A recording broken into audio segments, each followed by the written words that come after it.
కేరళలో ఉన్నటువంటి కమ్యూనిస్టు ప్రభుత్వాన్ని ఈరోజు గజగజ వణికించాలన్నా, కాళ్ళు బలహీనమైపోయి ఒక్కసారి కూలబడిపోవాలన్నా ఒక్క పేరు వినిపిస్తే చాలు.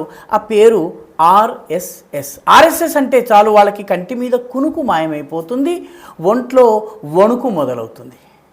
ఈ ఇటీవల కేరళలో ఇది పూరం అనేటటువంటి పండుగ జరిగేటటువంటి సీజన్. అనేక దేవాలయాల్లో పూరం ఫెస్టివల్స్ ఏనుగులను అలంకరించి నిర్వహిస్తారు. అలాగా కొల్లంలో జరిపారు.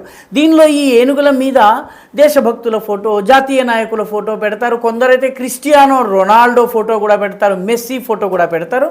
అలాగా ఒక ఏనుగు మీద డాక్టర్ కేశవ్ బలిరామ్ హెడ్గేవార్ ఫోటో పెట్టారు. ఆయన ఆర్ఎస్ఎస్ సంస్థాపకులు. ఆ దేవాలయము డాక్టర్ హెడ్గేవార్ ఫోటోని ఏనుగు మీద పెట్టేసరికి ఇప్పుడు కేరళ కమ్యూనిస్టులు ఏకంగా కేసు నమోదు చేసి ఆర్ఎస్ఎస్ సంస్థాపకుడి పేరు ఎలా పెడతావు, రొనాల్డో పెట్టినా ఓకే, ఇంకొకటి పెట్టినా ఓకే, మమ్ముట్టి మోహన్ లాల్ పెట్టినా ఓకే, కానీ హెడ్గేవార్ ఎలా పెడతావు అని చెప్పి ఇప్పుడు కేసు పెడుతున్నారు.